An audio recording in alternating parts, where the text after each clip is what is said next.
Section 1. Understanding Juvenile Justice. RA 9344 and the U.S. Juvenile Delinquency Act. The Philippines and the United States both grapple with the complexities of juvenile delinquency. Both nations have recognized the need for specialized systems to address youth crime. In the Philippines, Republic Act 9344, or the Juvenile Justice and Welfare Act of 2006, provides a legal framework for dealing with children in conflict with the law.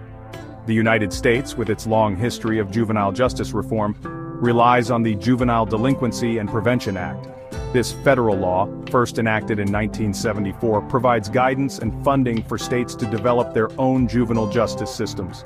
These two laws, while originating in different contexts, share a fundamental goal to rehabilitate young offenders. They recognize that children and adolescents are developmentally different from adults. Their brains are still maturing, and they are more susceptible to peer pressure and impulsive behavior.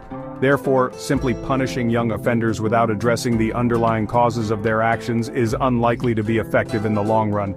Both RA 9344 and the U.S. Juvenile Delinquency and Prevention Act aim to hold young offenders accountable for their actions. However, they prioritize rehabilitation over punitive measures. The ultimate goal is to help these young people become productive members of society. This approach requires a multifaceted strategy that includes individual counseling, family therapy, educational support, and vocational training. Section 2. Shared Goals, Rehabilitation and Community Safety. Protecting public safety is a paramount concern for any justice system.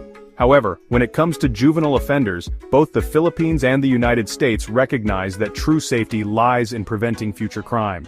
This means addressing the root causes of delinquency and providing young people with the tools they need to make positive choices. It requires a shift in perspective, viewing juvenile offenders not as hardened criminals but as individuals with the potential for change. Rehabilitation programs play a central role in this approach. These programs go beyond simply punishing young offenders.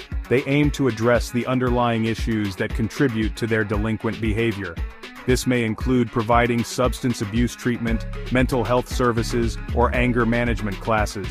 By equipping young people with the skills and support they need to overcome these challenges, these programs strive to break the cycle of recidivism. Community involvement is another key aspect of both RA 9344 and the U.S. Juvenile Delinquency and Prevention Act. These laws recognize that communities are best equipped to address the unique needs of their young people. They encourage the development of community-based programs and services that provide young offenders with alternatives to incarceration. This may include mentoring programs, after-school activities, or job training initiatives.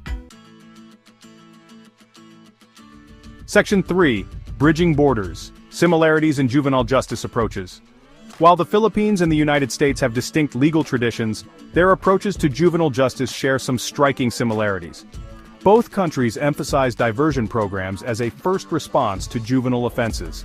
This means that, whenever appropriate, young offenders are steered away from the formal justice system and towards community-based programs. These programs may include restorative justice initiatives, where offenders are given the opportunity to make amends to their victims and the community. The rationale behind diversion is twofold. First, it prevents young people from being exposed to the potentially harmful environment of detention facilities. Second, it allows for more individualized and flexible interventions tailored to the specific needs of the offender. This approach recognizes that not all offenses are created equal. A minor offense such as shoplifting may warrant a different response than a more serious crime. Another commonality between RA 9344 and the U.S. Juvenile Delinquency and Prevention Act is the emphasis on protecting the rights of juvenile offenders. Both laws recognize that young people, even those accused of crimes, are entitled to certain fundamental rights. These include the right to legal representation, the right to a fair trial, and the right to be protected from cruel and unusual punishment. Safeguarding these rights is essential to ensure that the juvenile justice system is fair and just.